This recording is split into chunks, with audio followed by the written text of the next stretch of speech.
कौन। काशी में प्रताप मुकुट नाम का राजा राज्य करता था। उसके वज्र मुकुट नाम का एक बेटा था। एक दिन राजकुमार दीवान के लड़के को साथ लेकर शिकार खेलने जंगल गया। घूमते घूमते उन्हें तालाब मिला।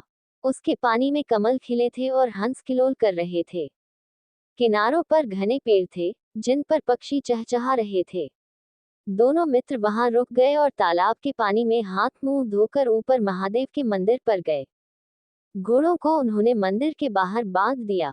वो मंदिर में दर्शन करके बाहर आए तो देखते क्या है कि तालाब के किनारे राजकुमारी अपनी सहेलियों के साथ स्नान करने आई है। दीवान का लड़का तो वहीं एक पेड़ के नीचे बैठा रहा, पर राजकुमार से न रहा गया। वह आगे बढ़ गया। राजकुमारी ने उसकी ओर देखा तो वह उस पर मोहित हो गया। राजकुमारी भी उसकी तरफ देखती रही। फिर उसने किया क्या कि जूड़े में से कमल का फूल निकाला, कान से लगाया, दांत से कुतरा, पैर के नीचे दबाया और फिर छाती से लगा, अपनी सखियों के साथ चली गई। उसके जाने पर राजकुमार निराश हो अपने मित्र के पास आया और सब हाल सुनाकर बोला, मैं इस राजकुमारी के बिना नहीं रह सकता, पर मुझे न तो उसका नाम मालूम है, न ठिकाना। वह कैसे मिलेगी। दीवान के लड़के ने कहा, राजकुमार आप इतना घबराएं नहीं, वह सब कुछ बता गई है। राजकुमार ने पूछा, कैसे। वह बोला, उसने कमल का फूल सिर से उतार कर कानों से लगाया तो उसने बताया कि मैं कर्नाटक की रहने वाली हूँ। दांत से कुतरा तो उसका मतलब था कि मैं दंतबाट राजा की बेटी हूँ। पांव से दबाने का अर्थ था कि मेरा नाम पद्मावती है और छाती से लगाकर उसने बताया कि तुम मेरे दिल में बस गए हो। इतना सुनना था कि राजकुमार खुशी से फूल उठा। बोला, अब मुझे कर्नाटक देश में ले चलो। दोनों मित्र वहां से चल दिए। घूमते फिरते, सैर करते, दोनों कई दिन बाद वहां पहुंचे। राजा के महल के पास गए तो एक बुढ़िया अपने द्वार पर बैठी चरखा काटती मिली। उसके पास जाकर दोनों घोड़ों से उतर पड़े और बोले, माए, हम सौदागर हैं। हमारा सामान पीछे आ रहा है। हमें रहने को थोड़ी जगह दे दो। उनकी शक्ल सूरत देखकर और बात सुनकर बुढ़िया के मन में ममता उमड़ आई। बोली, बेटा तुम्हारा घर है, जब तक जी में आए रहो। दोनों वहीं ठहर गए। दीवान के बेटे ने उससे पूछा, माई तुम क्या करती हो। तुम्हारे घर में कौन कौन है। तुम्हारी गुजर कैसे होती है।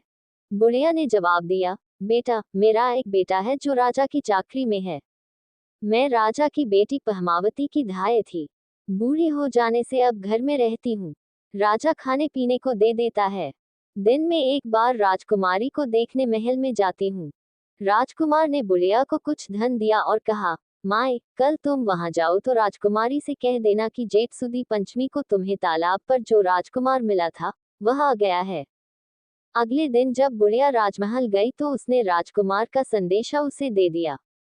सुनते ही राजकुमारी ने गुस्सा होकर हाथों में चंदन लगाकर उसके गाल पर तमाचा मारा और कहा, मेरे घर से निकल जा। बुढ़िया ने घर आकर सब हाल राजकुमार को कह सुनाया।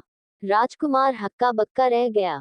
तब उसके मित्र ने कहा, राजकुमार आप घबराएं नहीं, उसकी बातों को समझें। उसने 10 उंगलियां सफेद चंदन में मारी, इससे उसका मतलब यह है कि अभी 10 रोज चांदनी के हैं। उनके बीतने पर मैं अंधेरी रात में मिलूंगी। 10 दिन के बाद बुढ़िया ने फिर राजकुमारी को खबर दी तो इस बार उसने केसर के रंग में 3 उंगलियां डुबोकर उसके मुंह पर मारी और कहा, भाग यहाँ से। बुढ़िया ने आकर सारी बात सुना दी। राजकुमार शोक से व्याकुल हो गया। दीवान के लड़के ने समझाया, इसमें हैरान होने की क्या बात है। उसने कहा है कि मुझे मासिक धर्म हो रहा है। 3 दिन और ठहरो। 3 दिन बीतने पर बुढ़िया फिर वहां पहुंची। इस बार राजकुमारी ने उसे फटकार कर पश्चिम की खिड़की से बाहर निकाल दिया। उसने आकर राजकुमार को बता दिया। सुनकर दीवान का लड़का बोला, मित्र उसने आज रात को तुम्हें उस खिड़की की राह बुलाया है। मारे खुशी के राजकुमार उछल पड़ा। समय आने पर उसने बुढ़िया की पोशाक पहनी, इत्र लगाया, हथियार बांधे। दोपहर रात बीतने पर वह महल में जा पहुंचा और खिड़की में से होकर अंदर पहुंच गया। राजकुमारी वहां तैयार खड़ी थी। वह उसे भीतर ले गई। अंदर के हाल देखकर राजकुमार की आंखें खुल गईं। एक से एक बढ़कर चीजें थीं। रात भर राजकुमार राजकुमारी के साथ रहा। जैसे ही दिन निकलने को आया कि राजकुमारी ने राजकुमार को छिपा दिया और रात होने पर फिर बाहर निकाल लिया। इस तरह कई दिन बीत गए। अचानक एक दिन राजकुमार को अपने मित्र की याद आई। उसे चिंता हुई कि पता नहीं उसका क्या हुआ होगा। उदास देखकर राजकुमारी ने कारण पूछा तो उसने बता दिया। बोला, वह मेरा बड़ा प्यारा दोस्त है, बड़ा चतुर है। उसकी होशियारी ही से तो तुम मुझे मिल पाए हो। राजकुमारी ने कहा, मैं उसके लिए बढ़िया बढ़िया भोजन बनवाती हूँ।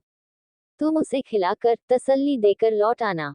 खाना साथ में लेकर राजकुमार अपने मित्र के पास पहुंचा। वे महीने भर से मिले नहीं थे। राजकुमार ने मिलने पर सारा हाल सुनाकर कहा कि राजकुमारी को मैंने तुम्हारी चतुराई की सारी बातें बता दी हैं, तभी तो उसने ये भोजन बनाकर भेजा है। दीवान का लड़का सोच में पड़ गया। उसने कहा, ये तुमने अच्छा नहीं किया। राजकुमारी समझ गई कि जब तक मैं हूँ, वह तुम्हें अपने बस में नहीं रख सकती। इसलिए उसने इस खाने में जहर मिलाकर भेजा है। ये कहकर दीवान के लड़के ने थाली में से एक लड्डू उठाकर कुत्ते के आगे डाल दिया। खाते ही कुत्ता मर गया। राजकुमार को बड़ा बुरा लगा। उसने कहा, ऐसी स्त्री से भगवान बचाए, मैं अब उसके पास नहीं जाऊंगा। दीवान का बेटा बोला, नहीं, अब ऐसा उपाय करना चाहिए जिससे हम उसे घर ले चलें। आज रात को तुम वहां जाओ। जब राजकुमारी सो जाए तो उसकी बाईं जांघ पर त्रिशूल का निशान बनाकर उसके गहने लेकर चले आना। राजकुमार ने ऐसा ही किया। उसके आने पर दीवान का बेटा उसे साथ ले योगी का भेष बना, मरघट में जा बैठा और राजकुमार से कहा कि तुम ये गहने लेकर बाजार में बेच आओ। कोई पकड़े तो कह देना कि मेरे गुरु के पास चलो और उसे यहाँ ले आना। राजकुमार गहने लेकर शहर गया और महल के पास एक सुनार को उन्हें दिखाया। देखते ही सुनार ने उन्हें पहचान लिया और कोतवाल के पास ले गया। कोतवाल ने पूछा तो उसने कह दिया कि ये मेरे गुरु ने मुझे दिए हैं। गुरु को भी पकड़वा लिया गया। सब राजा के सामने पहुंचे। राजा ने पूछा, योगी महाराज, ये गहने आपको कहाँ से मिले? योगी बने दीवान के बेटे ने कहा, महाराज, मैं मसान में काली चौदस को डाकिनी मंत्र सिद्ध कर रहा था कि डाकिनी आई। मैंने उसके गहने उतार लिए और उसकी बाईं जांघ में त्रिशूल का निशान बना दिया। इतना सुनकर राजा महल में गया और उसने रानी से कहा कि पद्मावती की बाईं जांघ पर देखो कि त्रिशूल का निशान तो नहीं है। रानी देखा तो था। राजा को बड़ा दुख हुआ। बाहर आकर वह योगी को एक ओर ले जाकर बोला, महाराज, धर्मशास्त्र में खोटी स्त्रियों के लिए क्या दंड है? योगी ने जवाब दिया, राजन, ब्राह्मण, गौ, स्त्री, लड़का और अपने आश्रय में रहने वाले से कोई खोटा काम हो जाए तो उसे देश निकाला दे देना चाहिए। ये सुनकर राजा ने पद्मावती को डोली में बिठाकर जंगल में छुड़वा दिया। राजकुमार और दीवान का बेटा तो ताक में बैठे ही थे। राजकुमारी को अकेली पाकर साथ ले अपने नगर में लौट आए और आनंद से रहने लगे।